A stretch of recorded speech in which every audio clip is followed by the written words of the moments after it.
সময় কম, কথা অনেক। মাগরিবের পরে নপাড়া প্রোগ্রাম, এশার আগেই গোপীনাথপুর, 3টা প্রোগ্রামে আমরা উপস্থিত হব ইনশাআল্লাহ। আমরা সার্বিকভাবে স্বাধীনতার 54 বছরে এখনো আমার ইসাক ভাইয়ের বক্তব্যের শুরুতে দাবি কাঁচা রাস্তা। শোনার সাথে সাথে মনে কষ্ট লাগছে কি লাগে নাই? আমি শুরুতেই যারা নির্বাচনের জন্য মাঠে নামেন, যারা বক্তব্য দেন, যারা নির্বাচিত হয়ে উন্নয়নের প্রতিশ্রুতি দেন, আমরা জামাত ইসলামী বাদে অন্য সকল দলের নেতৃবৃন্দর বিবেকের কাছে প্রশ্ন। আপনারা ক্ষমতাও ছিলেন, এমপিও ছিল, কিন্তু দুর্ভাগ্য আপনাদের এলাকার রাস্তা কিন্তু আপনারা উন্নয়ন করতে ব্যর্থ হয়েছেন। আর আমি আজকে ওয়াদা দিয়ে যাচ্ছি, আপনাদের ভালোবাসার জায়গা থেকে দলের মতের চিন্তার ঊর্ধ্বে উঠে যদি একটু আপনাদের সন্তান, আপনাদের ভাই হিসাবে দাঁড়িপাল্লা প্রতীকটাকে একটু করুণা করে, মায়া করে, দয়া করে বেছে নেন এবং বিজয় যদি করেন, আল্লাহ যদি কবুল করেন, বিজয় যদি হতে পারি, শুধু এই বড় বেঙ্গল হয়ে, কুমারখালী হয়ে, আট গ্রামের এই কাঁচা রাস্তা নয়, বড়াইগ্রাম উপজেলা, গুরদাসপুর উপজেলার আইডিভুক্ত কোন রাস্তাকে কাঁচা রাখবো না ইনশাআল্লাহ। অতএব রাস্তার ব্যাপারে কথা শেষ। মাদ্রাসা আলেম, আমি যখন ছাত্র তখন থেকে আলেম। এই মাদ্রাসা আলেম বিগত সমস্ত সরকার পরিচালনার সাথে যারা নিয়োজিত ছিলেন, জামাত বাদে অন্য সব দল, বিএনপি বলেন, আওয়ামী লীগ বলেন, জাতীয় পার্টি বলেন, 3টা দলই বাংলাদেশের ক্ষমতায় পরিচালনা করেছে। আমরা জামাত ইসলামী কিন্তু ক্ষমতায় যাই নাই। আমরা বলছি, আল্লাহ যদি কবুল করে, বিজয় যদি হতে পারি, অবশ্যম্ভাবী আমি একজন শিক্ষক হয়ে এবং মাদ্রাসার শিক্ষক হয়ে, মাদ্রাসার আলেম নয়, এই মাদ্রাসাটাকে এত অঞ্চলের জন্য ফাজিল করা জরুরি। সেই আলেমের পাশাপাশি এটা যেন ফাজিল করা হয়, সেই ক্ষেত্রেও সার্বিকভাবে সহায়তা করবো ইনশাআল্লাহ। সম্মানিত ভাইরা আমার, আর হাই স্কুল এগুলা তো আমার ব্যাপারে আগে বলছি না, এই কারণে এখানে জমি দেওয়ার বিষয়ে আপনারা উদ্যোগ নেবেন, আমরা সহায়তা করব। নতুন শিক্ষা প্রতিষ্ঠান গড়ার ক্ষেত্রে এলাকাবাসীর উদ্যোগ, নেতৃবৃন্দুর সহযোগিতা দুটাকে সমন্বয় করে প্রতিষ্ঠান হয়, সেই ক্ষেত্রে স্কুল তৈরি করার ক্ষেত্রে যদি আপনারা উদ্যোগ নেন, আমরা সহায়তা করবো ইনশাআল্লাহ। এরপর আমরা আজকে বলতে চাই, বাংলাদেশ জামাত ইসলামী, আমরা আপনাদের কাছে নিয়মতান্ত্রিক প্রক্রিয়ায় নির্বাচিত হওয়ার জন্য নিবেদন করার পিছনে যে কারণটা, আমরা পরীক্ষিত। আমাদের ব্যাপারে অনেকে অনেক বক্তব্য দেন, অনেক নিষেধ, অনেক কষ্টদায়ক কথা বলেন। আমরা বিগত 17 বছর বিগত সরকারের অত্যাচার, নির্যাতন, নিপীড়ন, মামলা, মোকদ্দমা, হামলা, জেল, সমস্ত কিছু, সর্বোপরি কেন্দ্রীয় নেতৃবৃন্দ ফাঁসি থেকে শুরু করে অসংখ্য মানুষকে গুম এবং আয়নাঘরের নির্যাতনে সমস্ত কিছু মোকাবেলা করে আমরা বাংলাদেশে এখনো ঠিক আছে আলহামদুলিল্লাহ। আমাদের বিরুদ্ধে জামাত ইসলামীকে নিঃশেষ করার জন্য স্বাধীনতার শুরু থেকে এই পর্যন্ত বিগত 17 বছরের যে অত্যাচার, যে নির্লজ্জা হয়েছে, আওয়ামী লীগ সহ, বাম সংগঠন সহ পার্শ্ববর্তী ভারতের নির্লজ্জায় এমন কোন চক্রান্ত নাই যে চক্রান্ত আমাদের উপরে প্রয়োগ করা হয় নাই। কিন্তু আল্লাহর শুকরিয়া, সমস্ত চক্রান্তকে মোকাবেলা করে দ্বীনি সংগঠন, ইসলামী আদর্শকে ধারণ করে মানবতার ফেরেলা ডাক্তার শফিকুর রহমানের নেতৃত্বে এদেশে জামাত ইসলামী ঐক্যের ভিত্তিতে নিয়মতান্ত্রিক শৃঙ্খল একটি সংগঠন আওতাভুক্ত হয়ে আমরা বাংলাদেশে গোটা পৃথিবীর বুকে জামাত ইসলামী আজকে ক্ষমতার মতো একটি সংগঠনে রূপান্তরিত লাভ করেছি আলহামদুলিল্লাহ। আজকের বাংলাদেশে মঞ্চে উঠে বিগত সরকারের মতো যারাই আমাদের বিরুদ্ধে কথা বলেন, আমরা রাজাকার ছিলাম, আমরা স্বাধীনতা বিরোধী ছিলাম না আমরা কি ছিলাম? এটা তো 91 এবং 2001-এ ভাবনা চিন্তা করে আমাদের সমর্থন নেওয়া দরকার ছিল। আমরা নির্বাচিত হলে আমাদের সমর্থন নেওয়াটা খুব ভালো লাগে।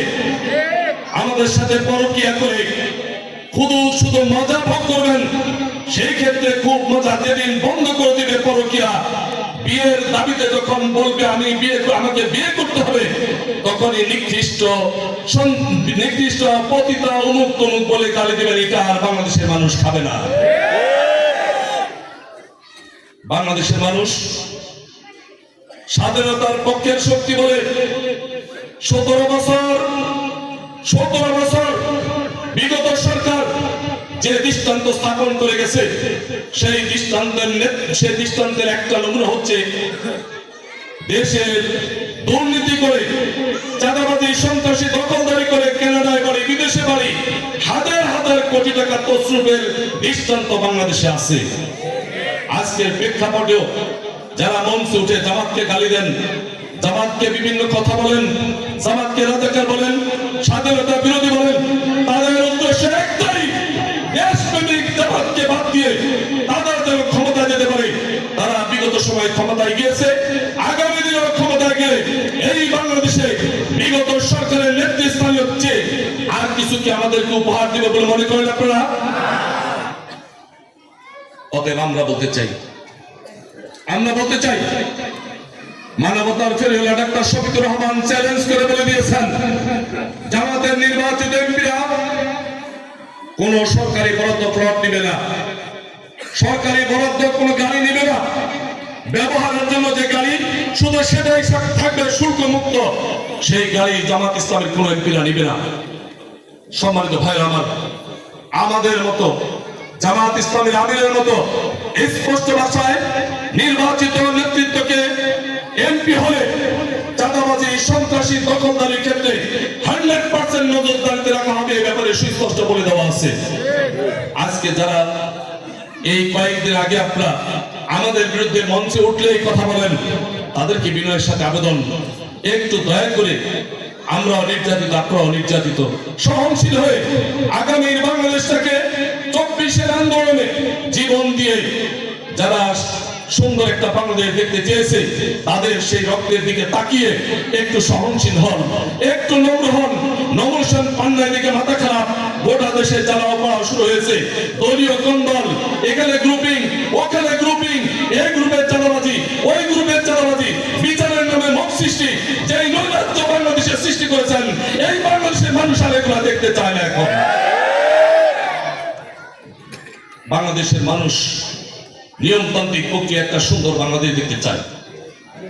বাংলাদেশের মানুষ একটি কল্যাণকর বাংলাদেশ দেখতে চায়। আমরা সেই দৃষ্টিকোণ থেকে নিশ্চয়তা দিচ্ছি, 5 তারিখের পরে সবচেয়ে ভয়ঙ্কর হিংস্র জামাত ইসলামী। আমরা আমাদের আমিরে জামাতের নির্দেশনায় একদম প্রত্যন্ত অঞ্চল পর্যন্ত সমস্ত নেতাকর্মী সুশৃঙ্খলতার সাথে আদর্শ এবং নৈতিকতার ভিত্তিতে আমরা এই দেশে আমাদের যে দৃষ্টান্ত স্থাপন করেছি সেই দৃষ্টান্তের ভিত্তিতে আমরা আপনাদের কাছে বিনয়ের সাথে আবেদন করতে চাই, আমাদের 24-এর শহীদদের চাওয়া পাওয়ার মাধ্যমে কাঙ্ক্ষিত বাংলাদেশ শুধুমাত্র বাংলাদেশ জামাত ইসলামী বাজারকে উপহার দিতে পারবে না। ইনশাআল্লাহ আমরা সেই উপহার দিব, ইনশাআল্লাহ। সেই উপহার দেওয়ার ফলে আমরা বলেছি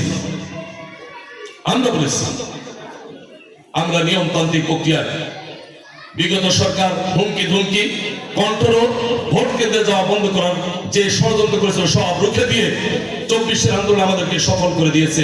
উন্মুক্ত একটা খোলা মাঠ, স্বাধীনভাবে মানুষ কাজ করবে।